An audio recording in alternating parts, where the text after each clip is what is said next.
Hi everyone, welcome back to our YouTube channel, and in this video we are going to talk about how you can add border and outline to text in Canva, and it will be an easy tutorial for you guys. So let's back to home, and here let's say we are going to work on this doc file. So right now I just want to add a border in that place. So how we can do it? So I will select that one, so it one will be the quite good. So I'll click this one and then I'll click to the add page. This is the blank one. So now I just want to add the border. So how I can do it? So here you just need to click on the element and search for border, and you will get all the border in here. Actually you can see it.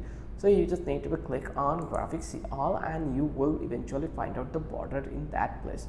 So you can add that as a border if you want to use. There's other way have like the outline we can do, like let's say we are going to add this one, and now I just want to add the outline. So that for reason I just need to click onto the effect. Once I click over here, then I just need to select that outline, and then I just need to add a color in here, and you can select the thickness also. So the process is really simple. I hope you understand how easy the process was.